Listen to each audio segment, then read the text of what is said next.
Doesn't take much to know where I am, on the south bank of the River Thames in central London. London being a city established by an outpost of Roman soldiers around 47 AD or CE, in Common Era. London was especially gifted with its location because it was off the sea, so it was protected, and yet at the same time connected to the rest of England through the River Thames, at least much of England. You can see Westminster, the seat of Parliament, where since 1834, this was built after a fire. The kings and queens used to hang out there, used to live there until the fire, in which then they were relocated to Whitehall. Well, you can see that I'm actually located right in front of Lambeth Palace, which is where the Archbishop of Canterbury resides. And then actually I had the great fortune of having the Archbishop of Canterbury write a foreword to my first published book, Rowan Williams' really interesting story.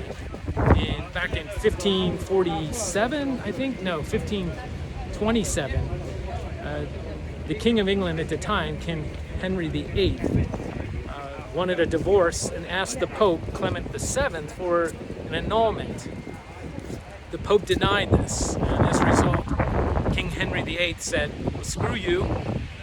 In the wake of the Protestant Reformation on the continent, with Martin Luther in Germany, John Calvin in France and Geneva, great Protestant Reformation emerged, and with that, King Henry VIII said, I'm splitting off of the Roman Catholic Church and creating for myself, as the Pope, self-declared Pope of the Church of England. What's interesting about the Church of England is that it kept much of the liturgy from the Roman Catholic Church, and yet infused that liturgy in the formation of the church, in much being inspired much by the Protestant Reformation, individual salvation, and so on. So you have, with the Church of England in the 16th century, a kind of via media between the Roman Catholic Church and the Church of England.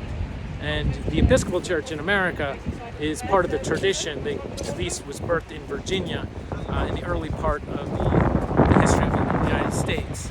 So it's really interesting and fascinating period, and an interesting place here. I couldn't help myself. I had to do this video. Thanks for listening.